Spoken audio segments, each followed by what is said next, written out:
Hi, this is Remembering the Past, the show where we talk about people who've died recently who've had a profound effect on our history, our society, or our culture.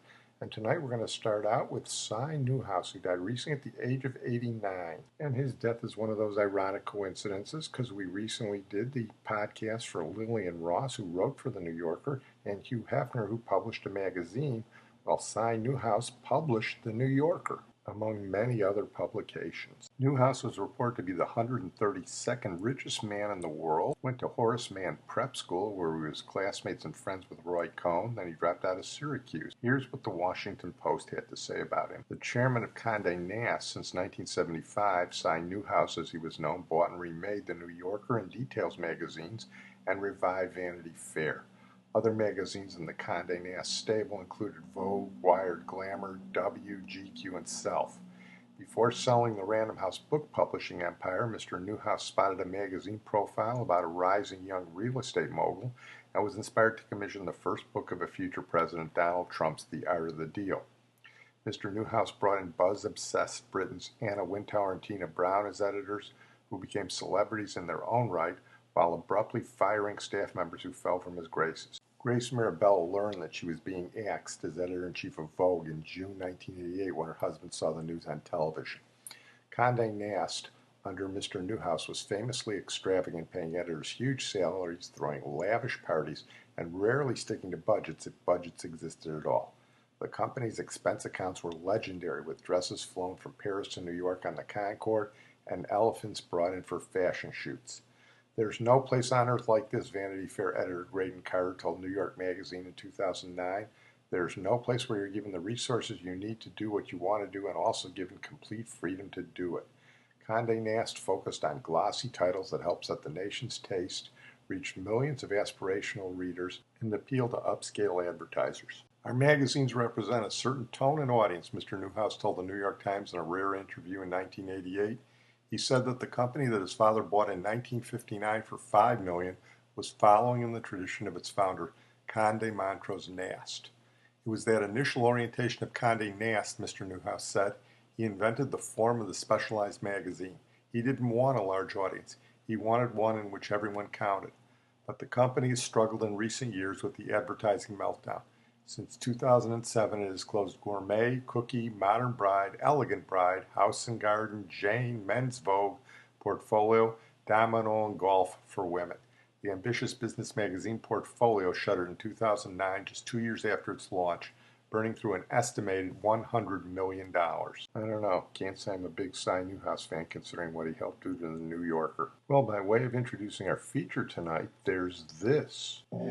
These people, dressed as they are, come from all over the United States to make deals here in the marketplace of America. Let's make a deal. And now, here's America's top trader, TV's big dealer, Monty Hall.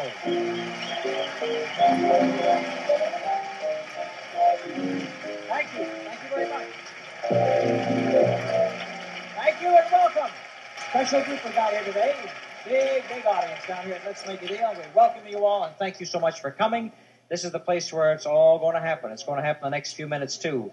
And people can win, they could lose, they could get zonked. You never know what's going to happen. That's right. We're going to talk about Monty Hall, whose name is synonymous with the game show Let's Make a Deal. Monty Hall died recently at the age of 96. Monty was a nice Jewish boy born in, of all places, Winnipeg, Manitoba. Born Monte Halparin. He wanted to go to med school, but there weren't too many Jews being let into med school from Winnipeg, so he bounced around in broadcasting from Toronto and finally made it to New York. He did a couple of episodes of Monitor, the radio program we talked about before when we did the Teddy Thurman podcast, and he broadcast New York Rangers games. Coming from Canada, he knew hockey, and he was articulate and glib, could think on his feet, and that was going to help him in the future. He got his first big break on a game show in the early 1960s. Not too many people remember this game show, but I was a kid and I loved it. Video Village. He was the mayor of Video Village, where happy things took place. Welcome to Video Village, starring Monty Hall.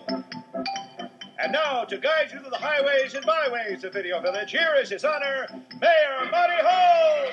Thank you very much. He did 500 of those shows, and that led to Let's Make a Deal in 1963, which was a completely new concept on television for game shows. When we did our first show, the pilot on our first show, for the first week, people showed up in business suits and dresses, nice-looking people in the studio audience. But when they saw me picking people at random, by about the second week of the show or so, I can't remember the exact date, a woman showed up with a sign.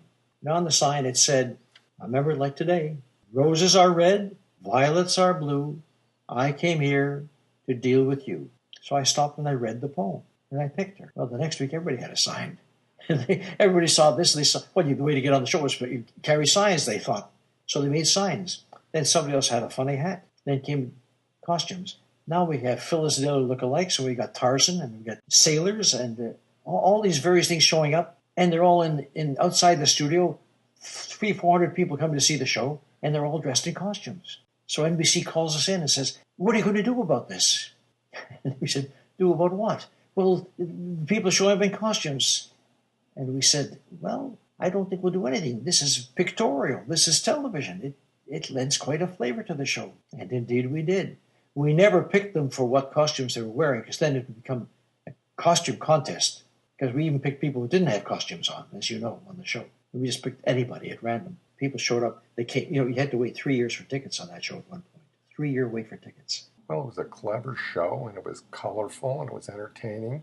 But the reason it succeeded was because of Monty Hall. And here he talks about how it was run and the importance of ad-libbing, which he had learned earlier in his career. I didn't rehearse the show. The rehearsal was for the prizes that had to be placed on their spots and lit properly, because when you get a gift from a company, you want to make sure that that gift looked good, whether it's a car, or refrigerator, whatever it was.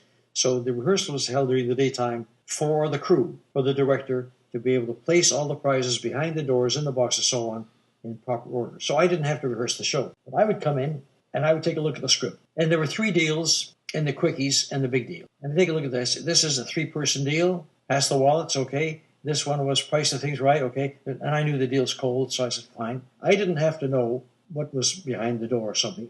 I knew what was behind the door. All I was make sure is I didn't go to the wrong door. So I would take a look, and I'd put this into my memory bank right away for the 3 deals.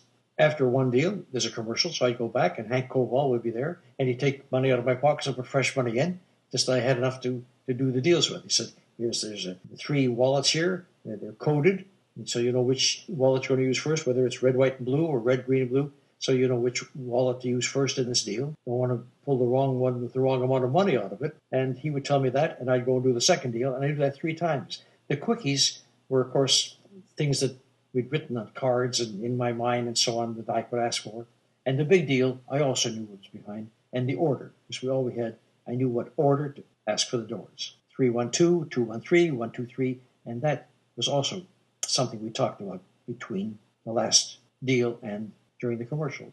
So the rest was added. That's why Let's Make a Deal was the most difficult show ever to MC in television. How do I know that? From my own personal experience, and when I was ill on a couple occasions, and my friends Jeff Edwards, or Dennis James, or Bill Layden, or Tom Kelly, the 4 people who did a couple of shows for me over the 4,700, they would call me after and say, please, this is the toughest show. How do you do this show? So many things to know, and the pace and of the, because this is my game. I'm like a quarterback.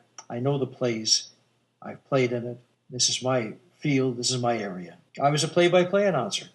I was a sportscaster.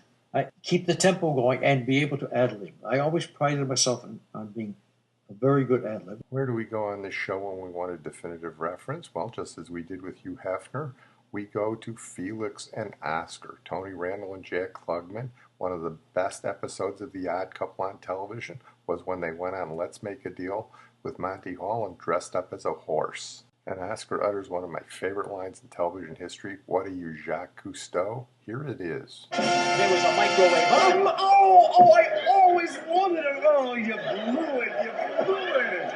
Necessarily, because I said you still have cash in here. And now let's find out how much cash we have. I told you there's at least $100. There's the 100. Now watch this.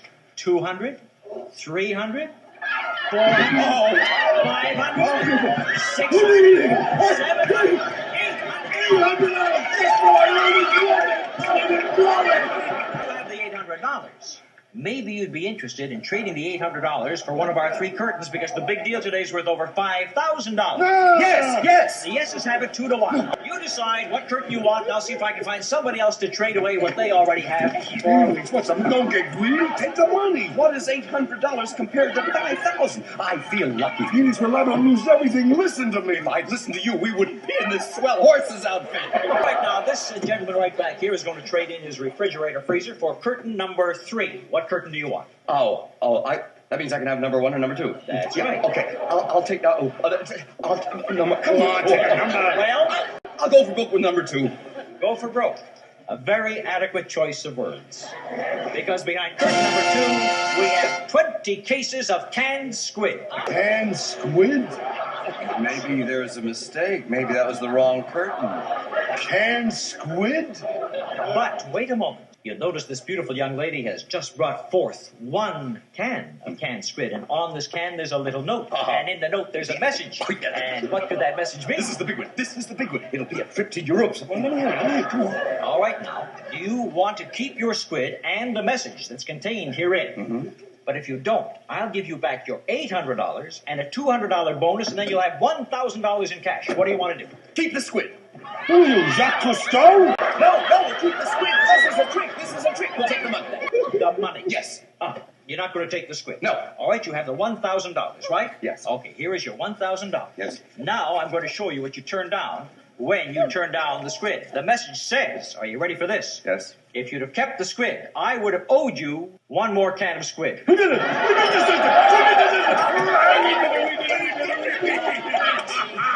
You can see how happy the boys are, and why not? They have $1,000. $1,000. But that's not the reason why Oscar is smiling. Why am I smiling? You see, friends, I've known Oscar Madison for many, many years. And we sort of stretch things just a little bit to allow him to participate in the show and win all the money. But as the rules clearly say, that no friends or relatives can play and win money on Let's Make a Deal, I just know what Felix and Oscar want to do with their winnings today. Wow. Felix and Oscar would like to donate the $1,000 to their favorite orphanage. No! I'll make a deal with the orphans. No, I'm kidding. I'm kidding. I'm an orphan myself. Funny stuff.